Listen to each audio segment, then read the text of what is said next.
జగన్మోహన్ రెడ్డి గారికి వైసీపీకి వాళ్ళ బుద్ధులు మాత్రం మారట్లేదండి. ఎప్పుడు ఆ క్రిమినల్ మైండ్, ఆ క్రిమినల్స్తోని ఇక వాళ్ళకి అలవాటు అయిపోయింది అనుకుంటా ఆ సాంగత్యం అనేది. ఇప్పుడు ఫ్రెష్గా ఒక విషయం జరుగుతుందండి. టీజీ వెంకటేష్ గారు అబ్బాయి టీజీ భరత్ గారు వారిని విమర్శిస్తూ కొంతమంది వైసీపీ నుంచి కొంతమంది నుంచుకెళ్ళిపోయారు. కారణం ఏంటో నాకు తెలియదు కానీ, ఎందుకంటే ఇది కర్నూలు మ్యాటర్. నాకు తెలిసినంత వరకు టీజీ భరత్ గారిని మొన్న కడప మహానాడులో కలుసుకున్నాను. ఆయన మాట్లాడే విధానం కానీ, ఆయన మనుషులకు విలువిచ్చే విధానం కానీ, అసలు అరే ఇంత సంపన్నులు కూడా ఇంత సింపుల్గా ఉంటారా అనే విధంగా ఉంటుంది వారితో. టీజీ వెంకటేష్ గారి గురించి నాకు తెలియదు, ఆయన సీనియర్ పొలిటీషియన్, వారిని ఎప్పుడు నేను కలుసుకున్నది కూడా లేదు.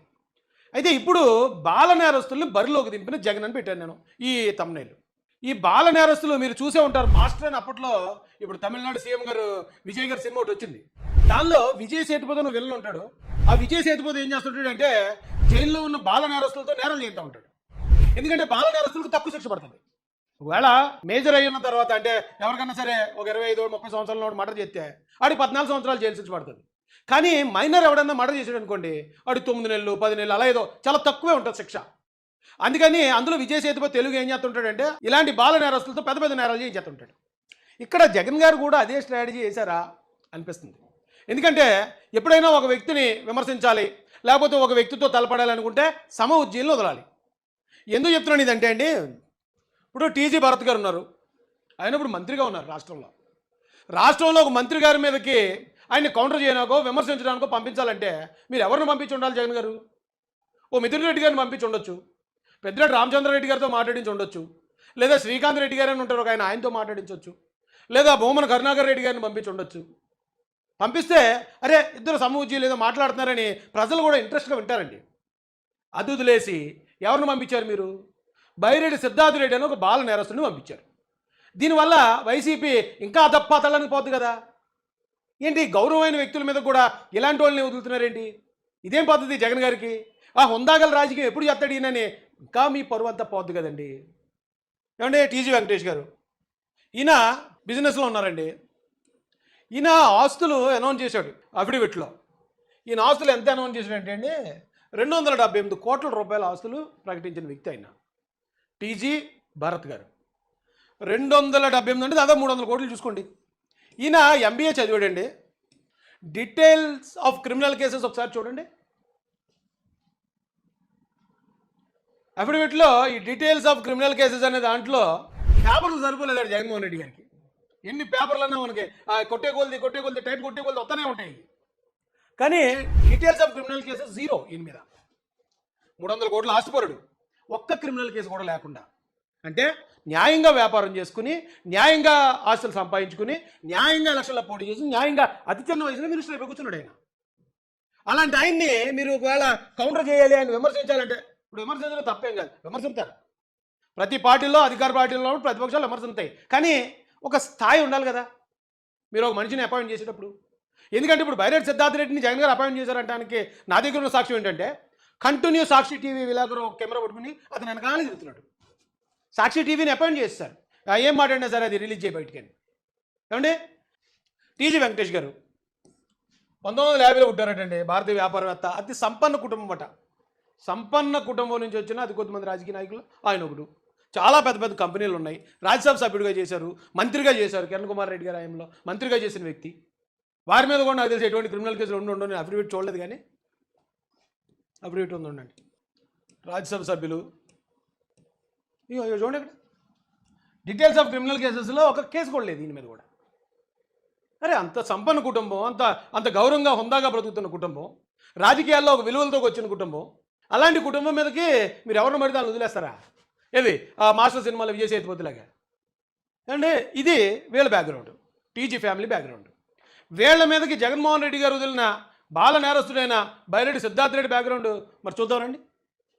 బైరెడ్డి సిద్ధార్థ రెడ్డి ఈరోజు బైరెడ్డి సిద్ధార్థ రెడ్డి గారి గురించి చెప్పడానికి వారి బాబాయ్ గారిని ఇన్వైట్ చేశాను మన స్టూడియోకి.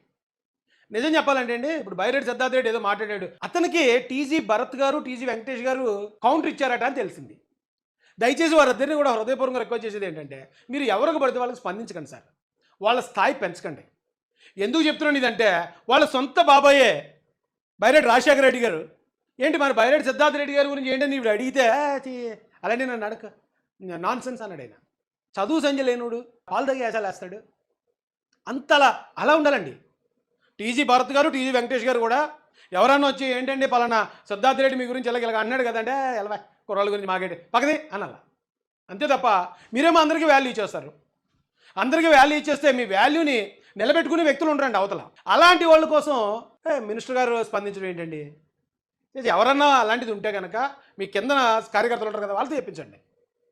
వాళ్ళతో లేదంటే ఇక్కడ కాకినాడ పంపించండి, కర్నూలుకి ఎక్కడి నుంచి నేను కొడతా, ఇక పలానాది ఇలాగ అంటున్నారు, ఇది సోన్స్ అని చెప్పండి నాకు. ఎందుకంటే మిమ్మల్ని నేను ఒకసారి కలుసుకున్నాను. కానీ మీరేంటనేది ఒక మీటింగ్ చాలు కదా, ఒక మెతుకు పట్టుకుంటే చాలదా? ఆ విషయంలోనే మీకు బైరెడ్డి సిద్ధార్థ రెడ్డికి క్లాష్ వచ్చింది. నాన్ సెన్స్ వాడితే నా క్లాష్ ఏంటి? పదే పదే అడుగుతున్నాడు నువ్వు. అసలు ఇన్సల్ట్ ఫీల్ అయిపోయాడు ఆయన. ఆడితో నాకు క్లాష్ ఏంటి? ఆ పిల్లోడు అలా అంటే అదే డీల్ చేయండి మీరు కూడా. మీరు వద్దండి, అందరికీ రెస్పాండ్ అవ్వద్దు, స్పందించొద్దండి. స్మాల్ థింగ్ క్లాష్ ఏంది, పిల్లలతో క్లాష్ ఏంది, వాని ఏజ్ ఏంటి, నా ఈజ్ ఏ స్మాల్ కిడ్, వాడితో నా క్లాష్ ఏంటి, వాడి నా ఏజ్ ఏంటి, స్మాల్ థింగ్ అంటాడు ఆయన. ఏజ్ ఏంటి, ఎవరు వాడు? చదువు రానటువంటి, చదువు రాలించుకొని రాజకీయాల్లో ఏదో సాధించాలని వస్తే ఇప్పుడు ఒకటి ఉంది లక్ష్మణ్, అంటే బాధపడేది ఏమంటే చదువు అన్నటువంటిది ఒక క్వాలిఫికేషన్. అది సొసైటీలో ఈరోజు ఫస్ట్ ఏం చదివావు నువ్వు అంటే, లేదు నేను 10th ఫెయిల్ అయినా అని అనడము ఏ రకంగా ఉంది?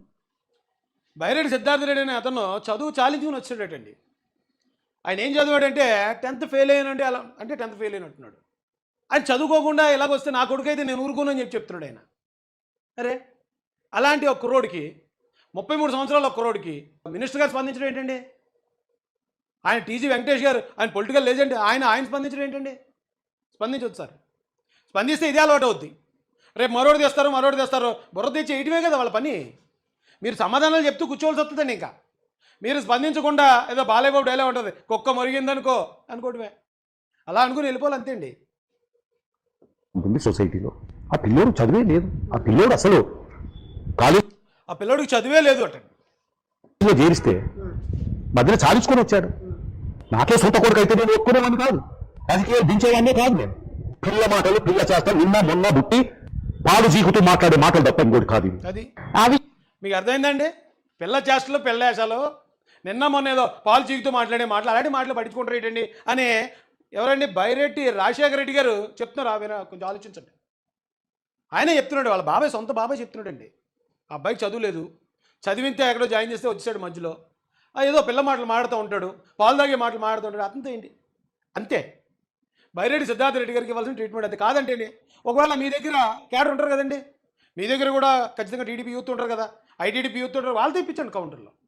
అంతే, వాళ్ళ స్థాయి అంతే. ఏమంటే ఇప్పుడు ఇదే బైరెడ్డి సిద్ధార్థ రెడ్డి నేను బాలనేరసరావు ఎందుకు పెట్టానంటే చెప్తున్నాను, ఒకసారి ఇది వినండి. ఉన్నారు. అయితే బైరెడ్డి తండ్రి శేషసేనారెడ్డి, బైరెడ్డి సోదరుడు కుమారుడు సిద్ధార్థ రెడ్డి, వీళ్ళిద్దరు కూడా గతంలోనే కోర్టులో లొంగిపోయి రిమాండ్ బెయిల్ మీద కూడా బయటికి రావడం జరిగింది. ఇప్పుడు బైరెడ్డి 6 నెలలుగా అజ్ఞాతంలో ఉన్నాడు. ఈ రోజు ఈశ్వరన్న ఏదో సంథింగ్ ఒక ఆయన మర్డర్ కేసు అటండి. ఆ మర్డర్ కేసులో బైరెడ్డి సిద్ధార్థ రెడ్డి లొంగిపోయాడని ఇప్పుడు ఎప్పుడు చూడండి. సిద్ధార్థ రెడ్డి మర్డర్ కేసులో ఉన్నాడు. ఎప్పుడుదండి ఇది? 11 సంవత్సరాల క్రితం. 11 సంవత్సరాల క్రితం మర్డర్ కేసులో అరెస్ట్ అయిన వ్యక్తి బైరెడ్డి సిద్ధార్థ రెడ్డి. ఇప్పుడు ఆ బైరెడ్డి సిద్ధార్థ రెడ్డి అనే అబ్బాయికి 33 సంవత్సరాలు. 33 నుంచి 11 తిత్తే అంతండి 22 సంవత్సరాలు అనుకుంటా. 22 సంవత్సరాలకు మర్డర్ కేసులో జైలుకి వెళ్ళి వచ్చాడు. మరి బాలనేరస్తుడు కాకపోతే ఎవరండి? బాలనేరస్తుడు కాకపోతే ఎవరు? అలాంటి కుర్రోడు మాట్లాడే మాటలు కూడా మనం ఇవ్వడం అనేది అది కరెక్ట్ కాదు ఒక పక్కన. రెండోది, ఇలాంటి గొప్ప వ్యక్తుల మీద టీజీ వెంకటేష్ గారు, టీజీ భరత్ గారు అలాంటి ఉన్నతమైన వ్యక్తుల మీదకి ఇలాంటి బాలనేరస్తుల్ని వదలడం అనేది ఎంతవరకు న్యాయం అని నేను జగన్ గారిని ప్రశ్నిస్తున్నాను. ఎందుకంటే రేపొద్దున ఒకవేళ అతను ఏదైనా నోటికి ఏదొస్తే అది మాట్లాడుతున్నాడు, గబుకుని అది ఏమన్నా కేసు అవ్వచ్చు. కేసు అయ్యి అతను అరెస్ట్ చేస్తే చిన్నపిల్లల్ని అరెస్ట్ చేశారు, చిన్నపిల్లల మీద కేసు పెట్టారు. అరే చిన్నపిల్లలు మళ్ళీ ఇదొకటి